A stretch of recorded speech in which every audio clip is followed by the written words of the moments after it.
I mean, to me, they were definitely the pioneers because I think they started probably in the late 90s with cross movement and all that type of stuff. So, I think it was just like a shock to the world.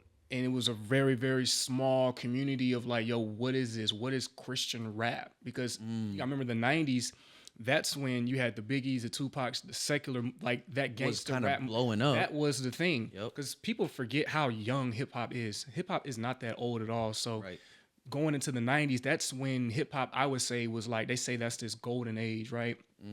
The golden era, and where people would say like that was the best era of music for hip hop per se, so to be able to plant that seed of Christian rap while that's going on, it was like it's kind of major. Yeah, it was like kind of going against a Goliath in a sense. Like, how are we going to get the people to think that hip hop and God can go together, or let alone in the church, be tasteful at that, and be tasteful, right? So, I mean, years past, obviously, to see where it's at today, obviously, hip hop has way more, or Christian hip hop has way more swag, way more style to it. It's way more, digestible to just your normal consumer, not even necessarily a believer, but your non-believer as well. Right. It's. I like that, digestible. Yeah, you could play it in an environment that's not the church, and it could be received. It could be received. Exactly. Ladies and gentlemen, season 2 of Grace and Good Friends, we're taking flight. This is the second episode. It's an honor to be here. Thank y'all for tuning in. I'm here today with none other than DFW's very own actor, songwriter, rapper, performer, Mr. Clearlanes. Y'all make some noise one time. What it do, man? Thank you for having me.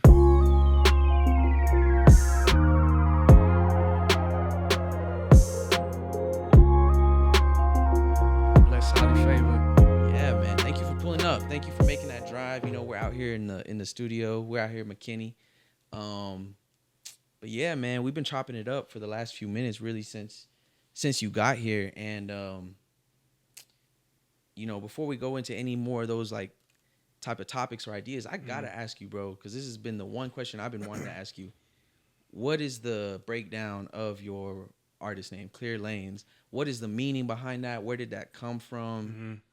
Who is Clearlanes? So there's two sides to it. I say the worldly side to it is clear lanes. Like, it's very plain and simple. Clear lanes, ain't no stopping. Like, I'm creating a clear lane for myself. Nobody's getting in my way. And then the spiritual side of it was from a biblical perspective. Obviously, when the Lord led Moses and his people out of Egypt, he departed the Red Sea. Yep. He was creating a clear lane for his people to make that move. Right? So that's the biblical side of it. So yeah, clear lanes. I like that, man. That's cool. That's catchy. Thank you. And it's different. Like, I've never heard, anyone even with a name similar to that. So it's like stand out. That kind of puts you ahead of the consumer. You know what I mean? I appreciate that. Yeah. And I really believe it was God inspired, God led, for sure. I really believe like he gave me that idea, gave me that name, and then gave me some scripture, gave me just the biblical the biblical context, significance behind it. Yeah, to kind of connect it back to him. So that's hard, bro. And so, man, let's get right into that too. Like, okay, so there was a God thing. The name is God inspired. You make Christian music. You make faith inspired music. It's a reflection of your life.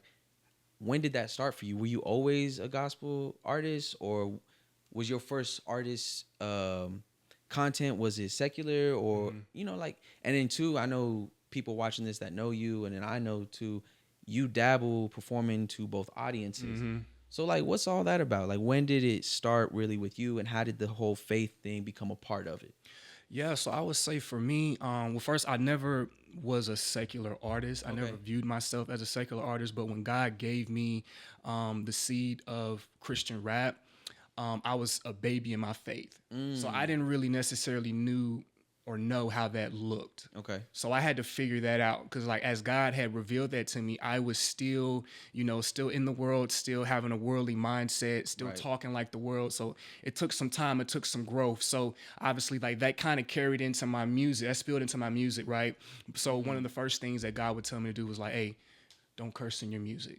Yeah. So like that, and this was before I even like started even dropping music. This was like, yo, we're just starting to pin to the It was just pad. an idea. Yeah, really. let's just have fun with it. Get in the studio, see what we sound like, see what draws us, creativity wise, and take it from there. So my music journey and my faith journey have really kind of been paralleling, as I've grown. So it started out just, hey, we're not going to curse in our music. Not really too much biblical and really pointing to God, but I was kind of more of a conscious, inspirational. It was already at a place of like, I want this to be clean. Yeah. I want this to be encouraging, as opposed to a lot of hip hop really isn't that. Right. Or even if it is, it's more like me and my homeboy, we like to say like, oh, that's a good song, but they're talking about nothing. Mm-hmm. Like they're not saying nothing. Come on. You know what I'm saying? Like, are Exactly. you saying, so you already were, ground zero was already a mindset of, I'm trying to say something.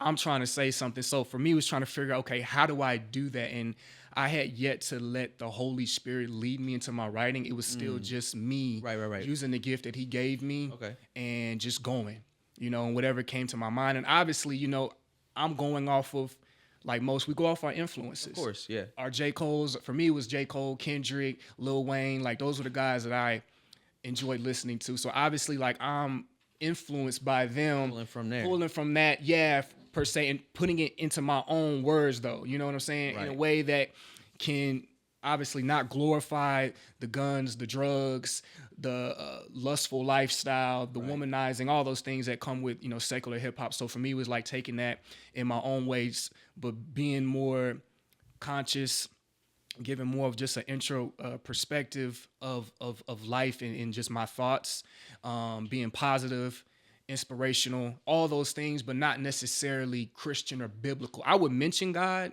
a few times in my raps, but not like where I am today. Now I'm standing on that God. I'm standing on that Jesus. Yeah, you're very straightforward and not aggressive, but you don't hide from the fact like, hey, this is some gospel music, or like not gospel music, but the genre, but like gospel content in my music. Like, this is for, would you say like it's for the believer, or would you still say you kind of in that area of like, this could be for anybody? It's definitely, even still today, I believe my music is for everybody. Even though I'm in CHH, I'm Christian hip hop, like I still want my music to be for the non-believer. I don't want it to just be for the believer, because we're called to be saints and go out into the world, and spread the gospel. So for me, and also too, taking me back to that time period and still today, I was never really, I don't want to say not welcomed. I just wasn't introduced to the Christian realm, the Christian hip hop space until a little bit later on. So I immediately started out in secular rooms. Yep. So obviously me being in a room full of secular artists, me being the only, faith artist in there. Artist, yeah, conscious, inspirational, not cussing, or not sounding the same. Right. It was like, okay, how do I navigate this? How do I do this? To where secular audience can receive. Yeah. So I was trying to like really like straddle that fence a little bit, kind of walk that line, so like I said, it's just a part of my journey. And I think that's totally okay, because I was still learning, and, it wasn't until, time later in more years into my music to where God said, hey, I need you to lean fully into what we're doing what we're doing here. And then once I got to see dope Christian hip hop artists, I was finally able to get into those spaces and some see inspiration on how people are executing it. Exactly. Yeah. There's more to it. There's more to it. Because we gotta say this, and I feel like this is a reoccurring topic on the podcast, and a reoccurring statement, but it's okay because it doesn't have to be addressed, but let's also not pretend like it's not there. There is some Christian music that is not good, and a lot of people would be upset by that and be like, man, but their heart was, for God. And it's like, yeah, that's true. It's not that it's like terrible. I'm not saying turn it off. I'm not saying stop making music, but like we have to, it took, like you said, like it took you seeing other people who were successful and getting inspired by creative execution to realize like, oh, there's a better way to do this. There's a better way to do this. And I had the same realization myself. Like if we're only exposed to, like, we don't know what we don't know. So if we're only exposed to like preacher rap, which is not a bad thing, I'm cool with it. But I do also believe those are two different roles. Like if I go to a concert, I'm going to be entertained. I'm not going to church. And I feel like a lot of like Christian artists try to like blur those lines, and they'll be like, nah, but this is ministry. And I'm like, well, that's cool. But it also boils down to like, what does your audience want? Because most of the time in those rooms, that audience, they know what they're going into, want music, and they want that. Well, or the opposite, or they just want to be, they want to be preached to. And so it's like, it's cool. So therefore that audience is happy. But I just know that there's more like music lovers. So it's like, how can we be like Jesus lovers and music lovers and really find a way to cultivate like excellence inside of that? I think you definitely touched a great point, and I think it just comes down to what atmosphere you're in. I think it comes down to the room that you're in. Right. So obviously, if we're in the church, if it's Sunday, we're preaching, we're worshiping, we know what that is. We know what that is. We're gonna keep it there. You know what I'm saying? And we're gonna stay there. But when we're at a flavor fest, or we're at a festival, you know, or let alone like a secular event, you know. How do we navigate this? How do we still give them what they came here for while standing on our faith? And it's not to say that God can't move in those places. I would never. I'm all about, and to even go back to what you said earlier, like we're called to be a light in a dark place. Like I'm 100 with that. There's people in this space though who disagree with that. Like they only want to make Christian music for Christian artists. Come on. And I'm like, man, that seems a little like, I don't want to say goofy because that sounds mean, but that seems a little like backwards to me. Like as a believer, if I really want my music to minister to someone who isn't saved, why am I making a song about sanctification? They don't know. A non-believer doesn't know what sanctification is. Why am I making a song about theology? A non-believer doesn't know what theology is. Now, if I'm that artist and I'm making it for that demographic, that's a different story. Yeah. But it's like, I feel like I'm challenged, and in a way too, you said something about like walking that fence. Yeah. Like I'm challenged as to like, how can I make music that is digestible to everyone, stands on what I believe in, doesn't compromise my morals, my beliefs, right? But also is like not what A, B, C, D, E, F, G artists are already doing. So how can I be unique, truthful, and tasteful all at the same time? That's kind of like my personal artistic dilemma, you know what I mean? And I feel like not a lot of people are addressing. We're kind of just buying in. Oh, they made a song like that, so if I make a song like that, I'll blow up. And I'm like, man, we could strive for so much more. We still can't like saturate the music, you know. And I think you brought this up earlier. You mentioned about the quality of music and us judging the music, and versus just saying, oh, well, that person said Jesus, they said God, they're ministering, so it's good. And I'm kind of like you, bro. It's like, nah, like the music needs to be there too. Yeah. Like I'm the first one to say like, hey man, if you don't think this is dope, like I know the message is there, the ministry is there. God, the Holy Spirit can use this, whether it's dope or not.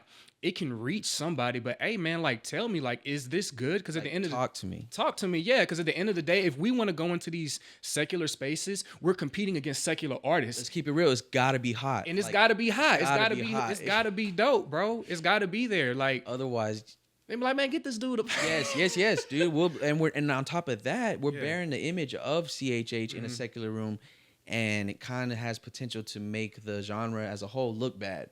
We don't want to do that, right? We should be the standard. We're not trying to sound like them, but we at least want to gain some type of respect to say, hey, y'all, we know we're on polar opposites, but hey, you know what? Y'all is dope. And when we like, even though your message is foreign to us in our world and how we live our life, and likewise, we can still welcome y'all into our space. Yes. And y'all can do what y'all feel like y'all have been called to do. Yeah. And it's still going to be a great performance. It's still going to be a great show. People still going to be satisfied and leave, you know. Yeah. Hey, man, did you hear what so-and-so said up there? Yeah, man, that was different. That was different. I didn't expect to hear that. It was dope. And they was there planting seeds. But it was exactly. Man. I'm so for that, bro. And just to kind of like further on into that conversation, man, because like I'm sure you know about there was a few Christian rappers who made it out to Rolling Loud. Yeah, man. People in the Christian community kind of and I think that's super dope. That they got that opportunity. Yeah. But I'm sure, as you know, many know, like in the Christian community, there's a few people who kind of criticize that. Yeah. I mean, it's stuff like that. I don't understand. Maybe making us look like, I don't know. Yeah, I wouldn't criticize that by any means. I think it's a positive reflection of what God can do. Yeah. I will say this, me and my friends, we were laughing, bro. We were in this group chat and we were like, man, it kind of got annoying though by every single artist that came out. Like, did you go and watch the performances? I saw that they posted on YouTube. Okay, I yeah. watched bits and pieces. I didn't watch the whole thing. So it was like a 30-minute set, I think, between 6 artists. So everybody got like 5 minutes or 7 minutes. Mm-hmm. They all did a few songs. And it was actually under a DJ. It was really his set, DJ Five Venoms, which I'm not familiar with who he is or what he does. But there's obviously some kind of connection there with him and this producer named Rodney Jerkins. Okay. It's Jerkins or Jenkins or The Dark Child is what his name. He's done like hits with like basically everybody, bro. Okay. Like he's like huge in the industry. Anyways, that whole thing conspired because of him. As far as I can understand, I could be wrong. So if anybody watching this, y'all want to correct me, please do. I'm cool with that. But yeah, so it was under DJ Five Venoms. I'm not familiar with who he is or what he does.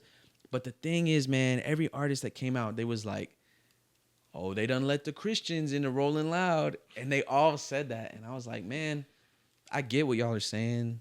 And it's cool. Yeah. And it is in a way true. I was like, but we thought about it. And I was like, man, it wasn't the Rolling Loud audience that let them in there. It wasn't the Rolling Loud quality control people who let him in there. Bro, it was really God. Come on, bro. Bro, like, how do we not see this as the body of Christ? How do we not see that God is using music? He's using these Christian artists to go into these dark spaces. I mean, music is the most powerful, most influential source tool that always we use, has been. Bro. It's like, so for them to be able to go in there, for God to set that space for them to go in there and preach the gospel, even if forever, I don't know how many people were in there, but just to have that moment, and for it to be talked about during the event, it's like, bro, how do we not? And it's like, bro, I felt like that was something that God had always kind of spoke to me. It's like, I knew that was going to happen at some point. I knew, I really believe it was inevitable, bro. Yeah, it was like, bro, I know at some point there's going to be some Christian hip hop artists making it to Rolling Loud. There's too many artists right now breaking ceilings and doing things that like really Christian art has never really walked into or been like doors being opened that's all happening right now. Like recently, like within the last 5 years. Yeah. And so with that being said, all the connections they're making in the industry, all the relationships they're building, it was only inevitable. Like you said, like that Christian hip hop was going to see Rolling Loud. And honestly, bro, like I feel like that was itself was a door. Bro. Like watch one of these dudes, watch Maverick City pull up to Coachella. Yeah. You know what I'm saying? Or watch King's Kaleidoscope pull up to Lollapalooza. Like, you never know, bro. Like, that was really, I feel like that itself was just a door. Bro, it's like, and that's why I say, man, I just kind of go back to the body. It's like when it comes, it's certain, it's not all, it's just certain, faith believers who just think that we're just not called to enter into these spaces and reach these people. Like, I don't get it. That's coming, I feel like that's almost coming from a timid perspective.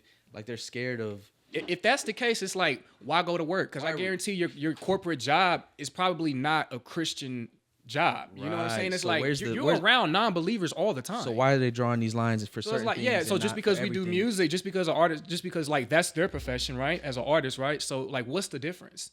You know what I'm saying? It's no different than you going into the store, going into your job, your workplace, going to a social event. Like, I mean, it's like, if that's the case, we might as well just stay to ourselves and stay in our own little box and not come out until Jesus comes back. And that's wild. Like, I feel like that's actually anti-biblical to like what we're called to do. I believe this, man. As long as now don't get me wrong. Do I believe that everybody's called to go into those environments? No, I don't. But if you believe that God has called you there and that you are equipped and you're not going to go in there and compromise and fellowship with darkness, there's a difference, As long as you go in there doing what God has called you to do, then by all means, I say go for it. Yeah, and I mean, and let's too, like, you have to know where you stand in your faith walk. Like, some people, and myself included, at different times, different timelines of my walk, is like, maybe I shouldn't go to my cousin's wedding where they're all going to be getting wasted and partying. Maybe I should, but hey, a year later,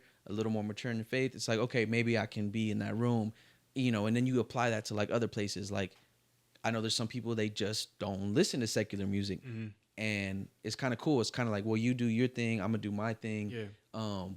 But then some people like to address it, I feel like, in an inappropriate way. They're like, oh, you listen to secular music, you're really not a Christian. And I'm like, well, come on, like, what are we calling secular music here? Like, Man, it's crazy because I had this was the exact same topic on the last episode, but it was like if I'm listening to some classic R&B in the morning, because that's what I like to listen to when I clean the house or whatever.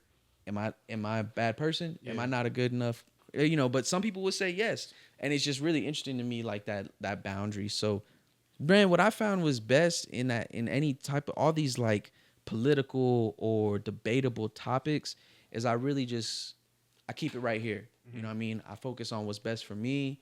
And some seasons I draw different boundaries. Yeah. In the next season, that boundary might shrink or it might expand.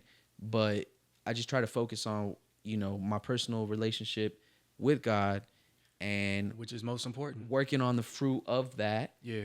And I'm not perfect. You know what I mean? I'm only human. So then kind of just building my own little house brick by brick. Bro, it's crazy. And it's like, at the end of the day, I say definitely don't ever try to be a people pleaser, especially absolutely. if you have a platform. Like, that's one thing you just gotta like remove that out the way. Just get that out your mind, because at the end of the day, it don't matter how much good you do, there's gonna always be a group. There's always gonna be a person that's gonna not see it your way. Yeah. And you got to be okay with that. At the end of the day, only God can judge. So I would say if you're a person that wants to be, whether you're an artist or just a creator, influencer, whatever, man, like just Christian or not, just be okay with that. Yeah. Being, just having that direct relationship and direct line with God, and making sure that that's most important, and not worrying necessarily about the body per se. We still need that. Yeah. But keeping it with the Lord is most important. Yeah, facts. Because if you just if go you in line there, everything else, no matter how it really looks, that can drive you crazy. It'll be in line. Exactly. Despite what people say or despite what it actually looks like. Right. If that first connection is there, everything else should be. As a matter of fact, that's scripture right there. Mm-hmm. I think it's Matthew 6:33 says, "Seek first the kingdom of God, and all other things shall be added unto thee." So it's like, man, you could really apply that in your life. Like if I'm kingdom minded, focus on that relationship, then really everything else is gonna be good. You know what I mean? Take care. Take care of them, Bro, I wanted to ask you. So you said you were never a secular artist, and I like that because I'm in that same boat. Okay. But I don't know if you noticed in other artists in our space, that's actually not so common. Transition, yeah. Most people started secular. Yeah. And then another thing for me, my handicap in this little game, CHH game we playing, which I don't even really like to look at it that way, but unfortunately that's kind of what it is, But another handicap for myself is like I never wrote a song or recorded on a microphone until I was already 25. Okay. Most people started as a teenager and cultivated, and then being secular, cultivated like a high school audience. Yeah. Social media. Another thing about me, from 2016 to 2021, I had no social media. Okay. So that was ages 21 to 25. So like I really came out the jump fresh, bro. Like trying to build from like ground zero. Yeah. So for you, never being a secular artist, how long have you been making music? Been making music seriously for about 5 years. Okay. Yeah, 5 years. And like you said, I was never a secular artist, but for me, it was like, okay, how do I do it? How do I be a God-fearing artist? At that time, like I said, I didn't really know what it was. I didn't know what that looked like, a Christian hip-hop artist. What did that look like? For me, it was just, as long as I'm not cussing, as long as I'm not glorifying sex, money, drugs, as long as I'm speaking positivity, inspiration, conscious, and spreading light, to me, that's what a Christian is, really. So for me, that's what that looked like. I didn't know that it was like, nah, it's a deeper aspect to it. So it was, cause like I really never listened to Christian hip-hop artists anyway. Like I said, I just told you who my influences were. Yeah. So yeah, it was like I thought I was a Christian rapper, but it was like, okay, how do I do it? Right. Like is what I'm doing supposed to look different? Yeah. From a business aspect, or is it similar, or how can I mold myself into, again, this is kind of what we've been speaking on this whole time, is like, how can I mold myself into something a puzzle piece that fits, but yet stands out? And keep in mind too, and I'm glad you brought that up, it's, for me, starting out, it was never I never tried to go into the church. I never tried to I never thought that would be my audience or my demographic. It was always, hey, I'm gonna do this for God in the secular. So I'm saying That's an interesting approach, because I feel like most CHH artists really pop out and they're going straight for that church bag, straight for that church, like, which I think is actually, which isn't a bad thing though, but I think it could be a disadvantage artistically, because if I'm only doing youth group shows and church conferences, and yeah, that's great, you can make a whole career out of that circuit. However, maybe those artists will never get the chance to see Rolling Loud because they've limited themselves. Versus like if you from the jump, you're open minded to, hey, I might be performing at this club, or I might be performing at this church, or whatever happens. I feel like you're opening up yourself to more opportunities. Absolutely. And so I think that's commendable. You know what I'm saying? I appreciate that, man. And honestly, I don't even think it was like just on some like, you know, profound wisdom. Yeah, it was just like, yo, that was just a thought. Like, it just made sense. I'm a rap. It just made sense, but it's like, I'm a rap for God, and it's gonna be to this crowd. Well, matter of fact, that's 100. I know you're telling like 100% truth, because when I met you at Spring Thing 2022, almost 2 years ago, the first thing you said, I think it was Spring Thing 2022 or Gifted Summer 2022. I don't know, but I'm pretty sure it was at the Christian Lounge. Yeah. And the first thing you said to me was like, yo, how do you feel about performing in non-Christian spaces? And I was like, I like that. Yeah. Like, I was literally, I vividly remember, like, that was the first thing you asked me. Yeah. And I was just like, I like that. You're like, yeah, cool. Cause you're like, okay, we'll stay connected, cause I'm working on Woo Woo Woo ABC. And I was like, man, that's different. Cause I'd never heard that before, especially at the Christian events. It's usually more just like, you know, they boxed in. They branded that Christianity. And this is what it is. We got these walls, and do not try to leave them, you know? So with you, okay, so about 5 years in, and then you said at one point earlier on in the game that your faith was not at a height that it is currently, right? Your standards were a little different. Your guidelines were a little different. So was your salvation and your, you know, transition into Christianity, into faith, around the same time you started making music? Was that a quick thing, or had you already been saved for a minute before? It was around that same time, or if not, like within like 6 months to a year. Nice. Like God had, like, you know, planted that seed. He already had given me that vision, you know, rap for God, non-believers. Like, that was just the mindset. Now, obviously, like, that's just, God doesn't give you the whole thing. He doesn't show you the whole blueprint. Nah, he gives you a dab. He gives you a shed of light, a beam of light, and it's like, okay, now work towards that. You gotta roll with it. Yeah. You know, and then as you continue along this journey, I will reveal more to you. Right. And that's what he's been doing. Dude, that's so amazing. So let's talk about that journey, man. You don't just rap. You don't just make music. My boy has seen the screen. You know, this isn't your first time in front of cameras. So let's talk about some of those acting jobs. How did you get into that? What's some, like, the most memorable thing that's ever happened on set? And what are your aspirations moving forward in that acting career? Man, I appreciate you bringing that up, man. Well, I'll say for me, acting's still fairly new. Okay. I've only been doing it for about 2 years. So it was just, again, I really believe it was just another God seed that he put into me along this journey, because, you know, I believe that we're not called to just one thing. Yeah. You know, Facts. Especially in the times that we're living in, and all these resources and accesses that we have. There's too much going on. There's too much going on. So I believe that seed was just planted in me, man. And I was just like, man, I believe God can get glory out of somebody being an actor. I believe that there is an industry there. There are people there that need to know who Jesus is. Yeah. You know, having those side conversations, leading souls to Christ. I believe that. So for me, it started out as a seed, and then it just like music, man. It started out, okay, what's the next step? What's the first step do I take?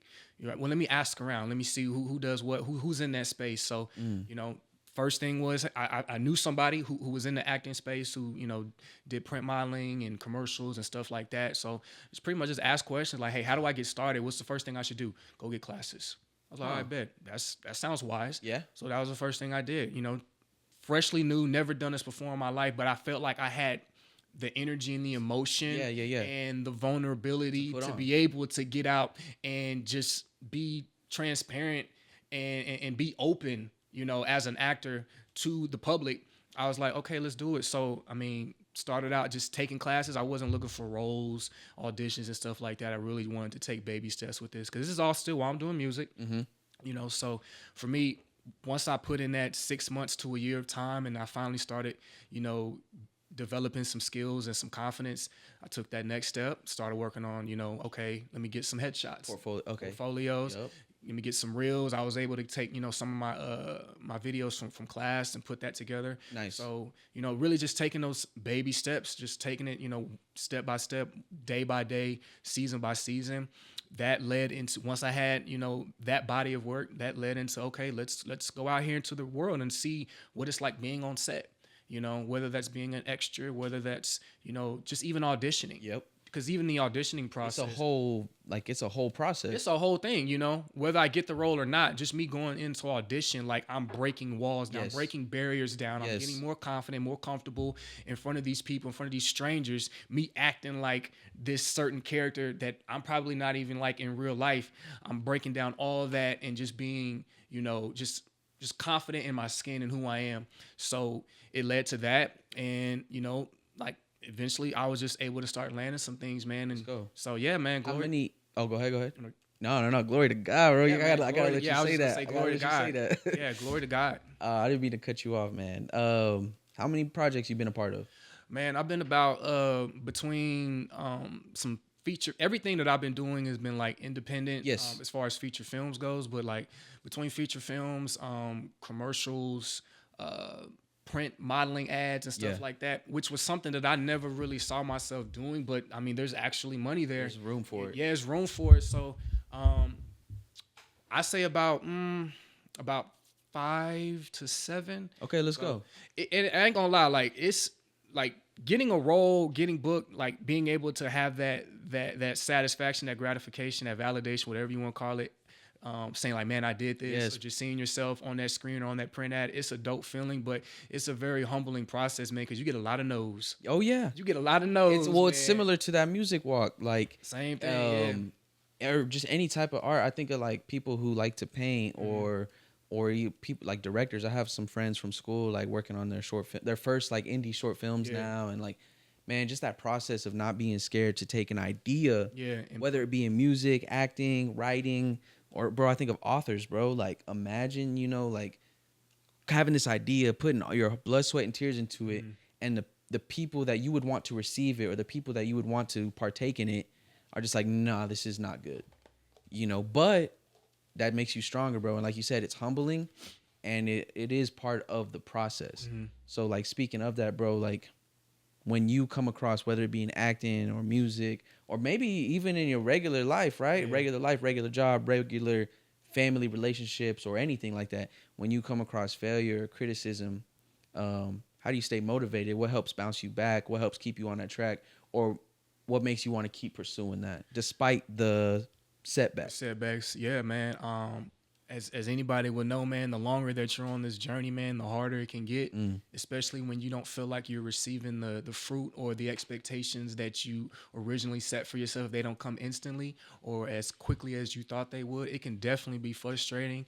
That's when the enemy comes in with the doubt, the anxiety, the, man, is this even worth it? All those things, man. We're human at the end of the day. So, those thoughts are going to fly through. Definitely felt all of those types of thoughts and emotions and feelings and stuff. So for me, man, what keeps me motivated is, I know it sounds cliche, but my faith, man. God, like he's literally, been my rock in this whole thing, and who I've leaned on. I truly believe, like, if I wasn't following God, and say if I was just going off my own self-will and just my own thought and serving the world, serving myself, I don't think, like, who knows where I'd be. Only God would know where I'd be, man. Who I'd probably would have thrown in the towel by now.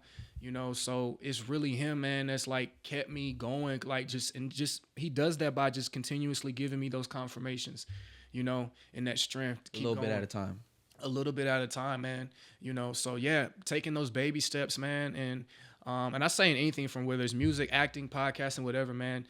Don't like devalue, don't minimize the small steps, the small beginnings, because we try to all we see, a lot of us, man, we see these come ups. We see a dream. We see whether it's a quick come up or whether it's our favorite actor or our favorite artist, and we see where they're at. And we're like, man, how do I get there? And you don't, like, you're missing all the groundwork, man. Yes, bro. You know, I'm glad you said it. That's confirmation because my partner, we were discussing 2 days ago. I was like looking at some of these festivals, and I'm like, man, these dudes are like killing it. On which side, the secular or both?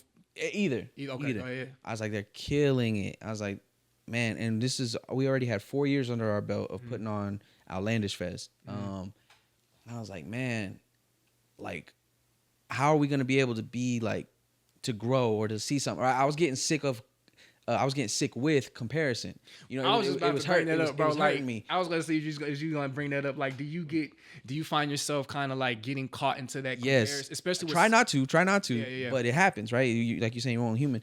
But he hit me with this knowledge, bro. He was like, man, we are like sophomores in high school on the JV team, and we're looking at LeBron, and we're looking at, you know, Kyrie, and we're saying, oh, of course, you know, they're doing big things. The point is like, we're in different places. So it's okay that other people are shining brighter. What we're not looking at is the fact that they've been doing music for 12 years. We tend to not consider that when we see all the highlights.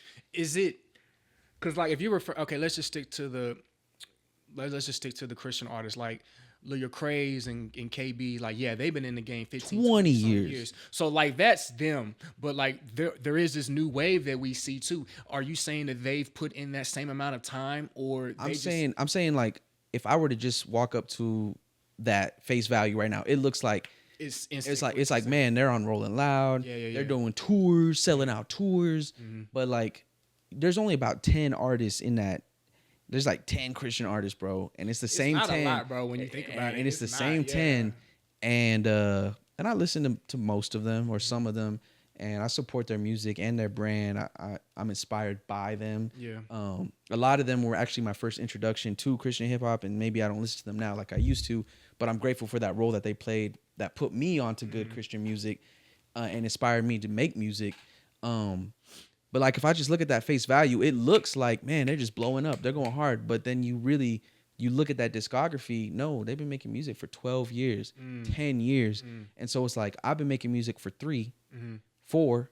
It's like, how can I would only be hurting myself by comparing myself, when instead I could just say, hey, that's inspiring. That's beautiful. I see it's working. I'm going to take what I can and then do my own thing over here. You know what I mean? So it's a very thin line, man, to walk when it comes to that comparison, man, especially with, you know, us being artists, creators.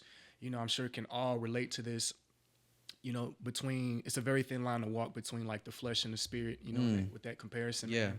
Man. So yeah, I mean, I appreciate you even bringing that up though, man, because that's a very, very real thing. Because now on the flip side, there are guys who haven't been doing music that long and who do blow up. Yes. You know, so it's like there's a few. Yeah, for sure. And you know, I mean, I'm sure there's definitely a lot on the in the secular space for sure. One thing I know about that though, I try not to let it bug me too much, because I feel like people who get it quick lose it quick. I feel like 9 times out of 10, you come up like that, I'd be surprised if you're still at the top of the game in a few years. You know what I mean? Bro. Like, a lot of them, like, they come in quick and then they go quick. Like I remember, it's like a wave. It's it's here and then it's gone. Yep.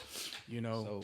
And that's no disrespect to them at all, by all means. But it's just like, let's just keep everything in perspective. Yes, and historically, that's been the case. You know, so. But nonetheless, I stay inspired though, and I mean, at the end of the day, man, focus on you. And I'm just talking to them, man. Just focus on you. Run your own race. Stay in your own lane. Forget, you know, like everything that I just said per se, as far as the comparison and stuff. Just at the end of the day, man, as long as you staying in your own lane and running your own race and keeping your eyes on God, you gonna be all right, man. Your time is gonna stay in your clear lanes. Stay in your lane, bro. Yeah. Man, I got to give you an opportunity one time. You could hit your camera right there, man. I want you to tell anybody watching, anybody who comes across this episode, where can they find your music? How do they spell the name? I mean, I'll put it there on the title in post. But what's your Instagram handle? If you're on TikTok, Twitter, whatever it is, man, just hit them with yourself. Got you, go. Appreciate it. Yeah, man. So real, super easy to find me. You guys can find me on all social media and music platforms at Clearlanes. CLEARLANES. YouTube. Same thing, man. Everything is Clearlanes. My website is clearlanesmusic.com. Again, clearlanesmusic.com. That's where you guys can find me. Let's go, man. And speaking of music and what's coming up, do you have anything 2025 that we need to keep our eyes peeled out for, man? Is there anything big, or are you kind of just coasting? For sure. What's up with 2025? For sure, man. Hey, the main thing with this music is consistency. So for me, I'm always trying to drop new singles. Right now, I'm on like a month by month game plan. Okay. You know, until I build that true fan base, that support base that I need to drop an EP, I to feel drop that. an album. So that's kind of been my lane right now. But yeah, I do. I got a track that I am planning to drop in January. Let's go. Stay Motivated. Let's go. Is that the one? Are you gonna show it to us right now? I can. Yeah. Yeah, let's do it, man. All right, man. Ladies and gentlemen, another world premiere right here on Grace and Good Friends. This hasn't been shown before, right? Nah. So like, you mind? Like I say, play about a minute. Do your thing. Yeah. I mean, we want the whole thing. We want the whole thing. No, I'm playing. But yeah, he's gonna give us a minute. World premiere of the newest single. When's it coming out? I haven't picked a date yet in January, but it's like I said, my plan is definitely January. I already shot the music video. Let's go. So yeah, y'all might get the music video first. I don't know. And in all actuality, the video and the song will be out by the time this episode airs. Mm-hmm. But nonetheless, we're grateful to hear it right here for the first time ever. World premiere, Mr. Clearlanes. Come on. All right, man. This track is called, obviously, artist name Clearlanes. Song, Stay Motivated.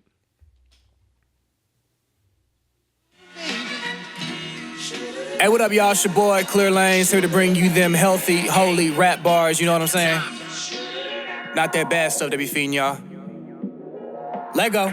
What does it profit a man to gain the world but lose his own soul? God been giving out the plays, but some still shooting at the wrong goal. Standing at the door of our hearts, but will we let him in? Building up these idols in every room, but ain't no room for him. He don't know the spirits and bad fortune what consuming him, and she don't understand that her history is what's losing him. But no one's perfect, still it rises to the surface. If God judges like we do each other, no one will have a purpose.